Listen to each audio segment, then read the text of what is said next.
we're back. Yep. And if you're joining us right now, we are just getting our third conversation for this morning started. And as we mentioned before the break, we are going to be talking a bit about cybersecurity.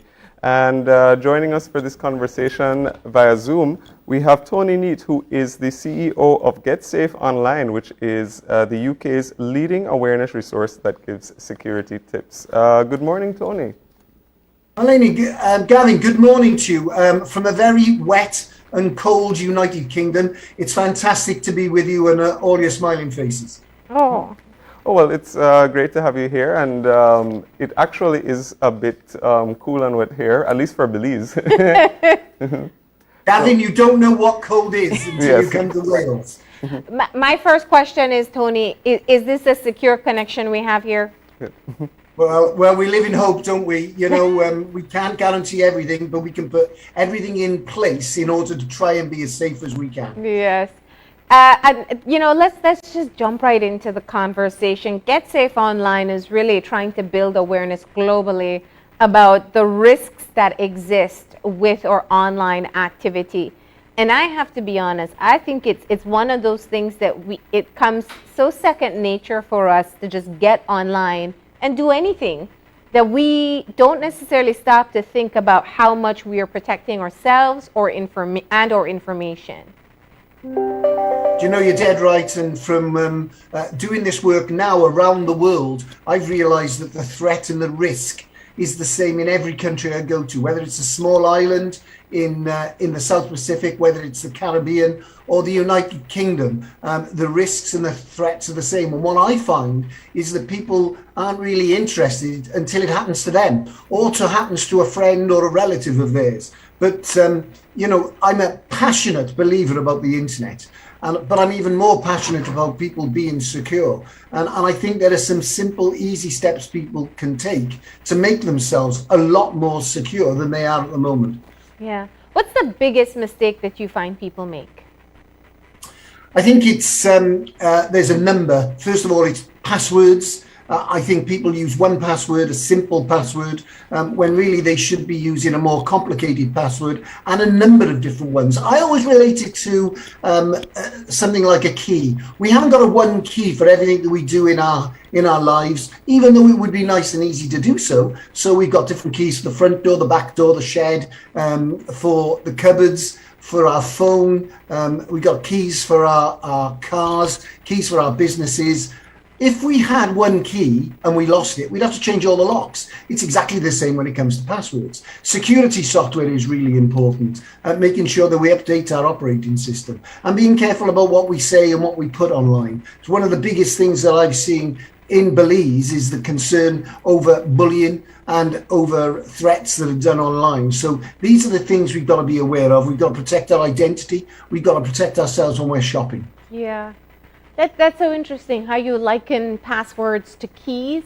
Let me just step back for a moment, because I think we know there are threats that exist online. We see and hear and read stories sometimes of things like identity theft or having money being stolen. But I don't think we understand how much at risk we are, especially in Belize.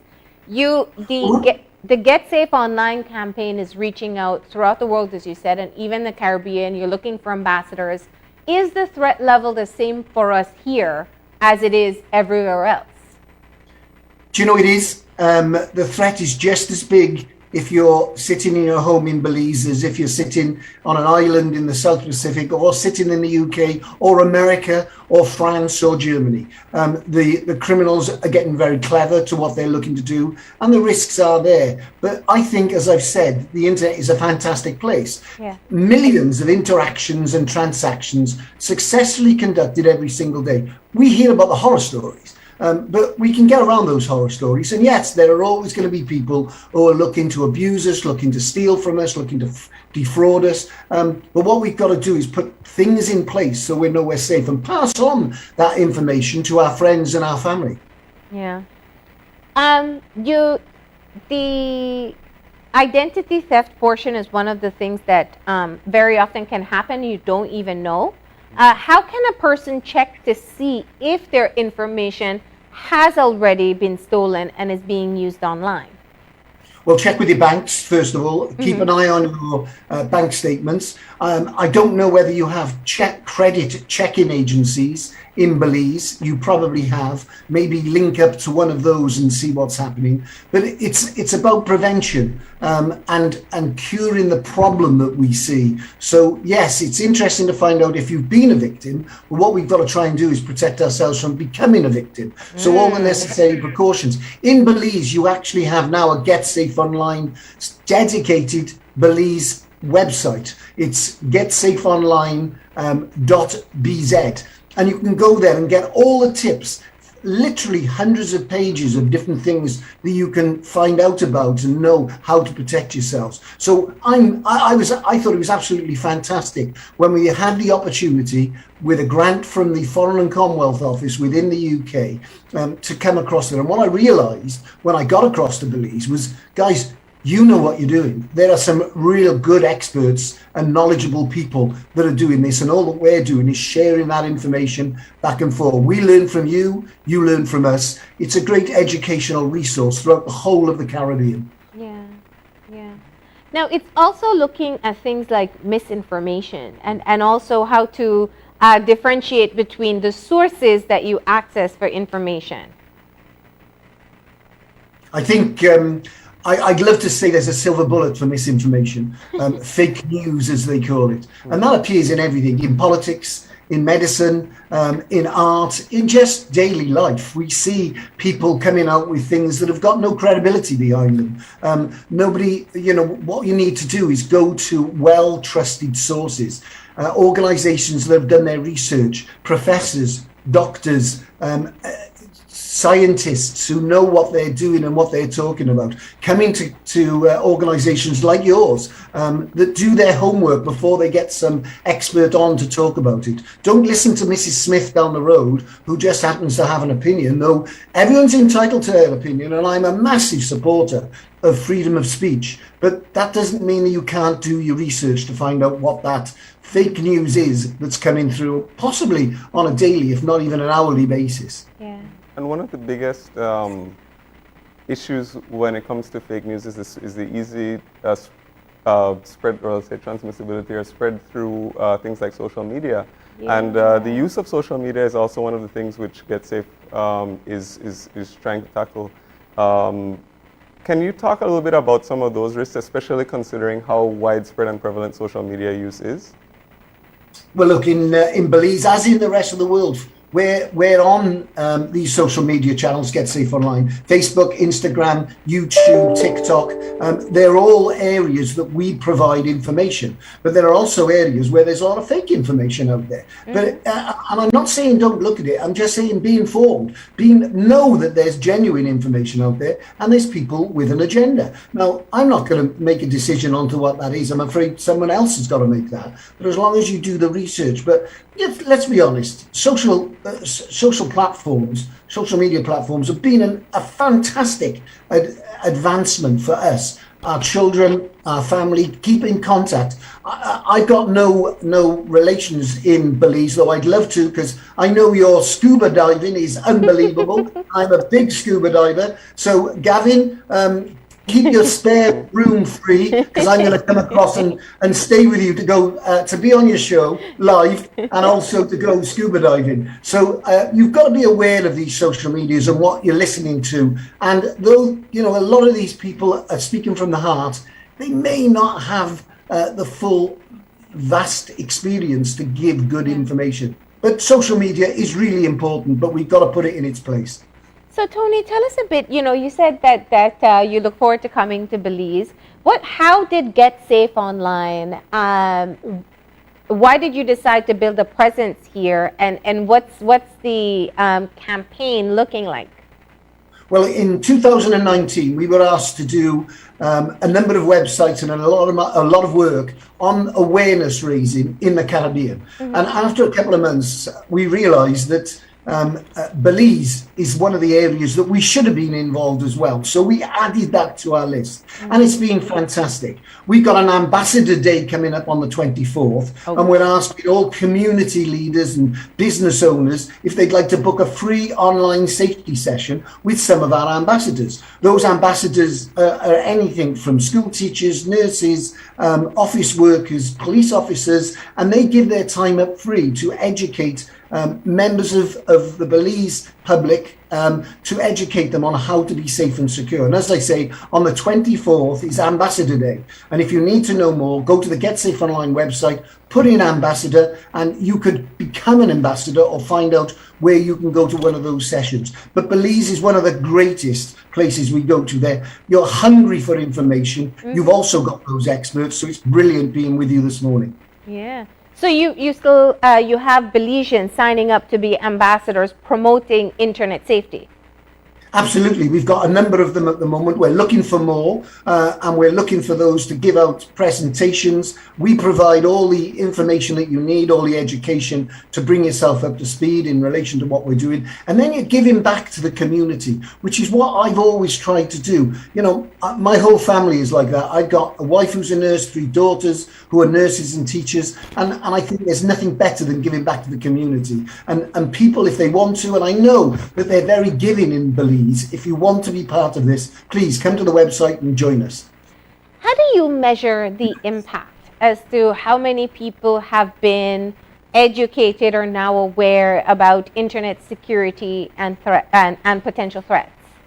Well, we know how many people visit the website, and that's literally thousands of people visit it every single week. We know the films that we've got on there, the little videos we've got on there, 29,000 people within Belize has looked at those videos. So that's very encouraging to know that they're doing. And of course, as we become more prominent, you know, with things like your program where people are hearing about Get Safe Online, to know where to go to get this free, independent advice. You know, we're not being sponsored by anybody. The only organization that we really work with in Belize is the Ministry of Foreign Affairs and New Growth Industries, but we're looking for other partners that we may be able to share our information with, and we welcome that all the time. But we're always measuring, are we making a difference? Are we doing the right thing? Are we covering the areas that we know are a problem in Belize? And it's something we're looking at and speaking to our ambassadors every day. In fact, you know, we spoke to some of the ambassadors before I came on your program, and one of the things that they admitted to was hate speech. They said that was a major problem in it. And I think, to be honest, it's a major problem in every country in the world. Yeah. Who do you think will benefit the most from learning about internet safety? Because the 2 generations. There are those who are learning to use it and those who've been using it since, you know, before they could talk. And the risks are different for these different demographics. They can be, but they can also be the same. So when I went to school, there was no such thing as computers. You know, I've learned that, and I'm encouraged with it. I was a serving police officer. I retired 17 years ago, and I helped set up Get Safe Online. And we didn't have computers when I first started. Now they're there, and you're dead right. But what we're discovering is, when we do some research on this, is children are very, very quick to pick up technology, but they're not necessarily quick to learn about threats and risks. The older people, parents, grandparents, they know about risks and threats. And if we can bring those 2 together so that maybe the children can educate us about technology and we can educate them about the risks and the threats that are out there, we all become a lot better. We find when we've done the research is that the older people are slightly more secure because they're a bit more cautious about what they do, where children, quite rightly so, they like to test their boundaries and their parameters, and they will push things and they will do things. Now, with a lot of them, they haven't got the money, but even in something that we've started, which is gaming for good, we realise that children are being hit in relation to money and threatened and also abused on gaming. So gaming is a big one, and that's something you should be doing. Share what you're doing with your children and get your children to share what they're doing on those games and maybe get involved in them. So you spoke earlier of some of the common threats that we see. One, looking after your password for all your internet sites. What about things like antivirus protection or malware protection? Do you think that those are some of the steps that we take too lightly? They cost money, and so people avoid them. They don't have to cost money. You can get software downloads that are free. Now, you may feel that the amount of risk that you're taking, it's well worth paying out, maybe 20, 30, and paying for that. But we're doing a media campaign in February, this month, in fact, exploring ransomware, where we're doing a campaign specifically around malware and what that does. So making sure that you've got security software is really, really important. Antivirus, anti-malware. And the way Help us out here a moment, though. What is malware and ransomware?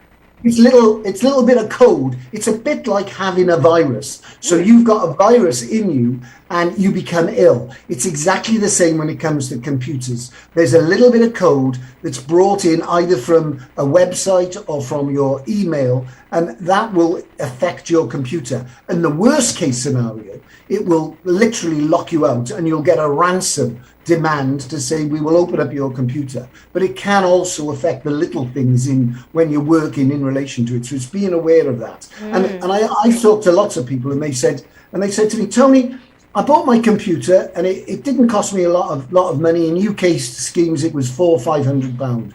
He said, but I didn't spend 30, 40 on getting software, security software. Now I've lost everything on my computer, and I would pay thousands to get that back. Yeah. So it's not the price of your computer, it's the content and all those pictures, all those christenings, weddings, all those Christmases that you've had together, and the pictures going down the years, and potentially you've lost them all. So really think about security software. It's probably the second on my list next to passwords to make sure you've got on your computer. So I divide it into two: protecting your PC, your computer, your laptop, your mobile phone, and protecting yourself with things like social media and making sure that you don't put too much information about yourself or, of course, about other people. So we should have security software on our phones as well?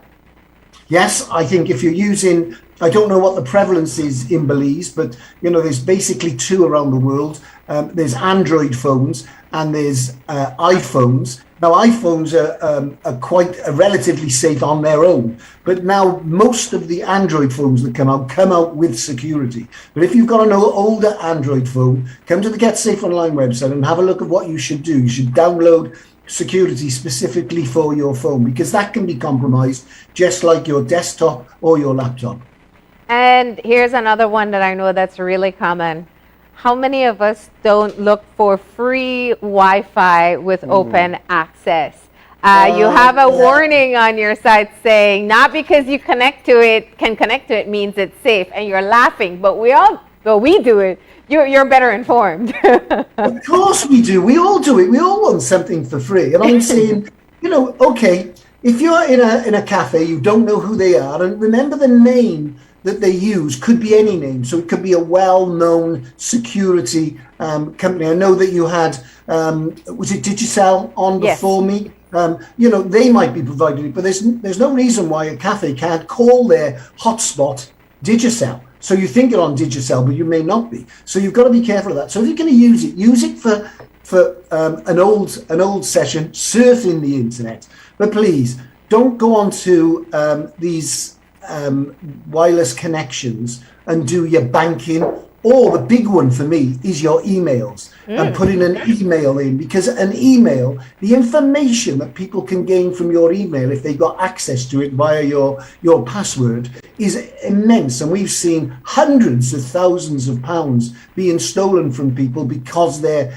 emails have been compromised. So be careful where you log on. The best possible way to log on to your mobile phone is through the internet service provider that you use, because that is a direct, secure link from you directly to the bank, and you're far more secure doing it that way than even on your machine at home on your own broadband. Okay.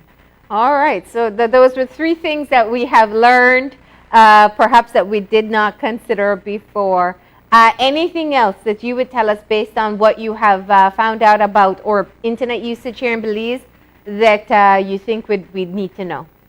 People want to learn in Belize. People are keen to be educated about it. All I would say is if you've learned something from this, then please share it with somebody today.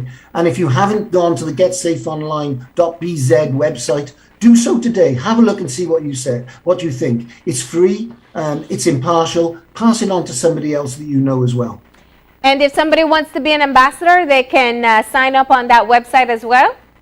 Absolutely. If you go to getsafeonline.bz, put in ambassador, and it will take you to the ambassador page where it will tell you how to sign up to be an ambassador or how to get a session for your employees or your friends or your church, so that you can be educated more and feel more embodied to be on the internet. I think it's a great opportunity for people in Belize to do. All right.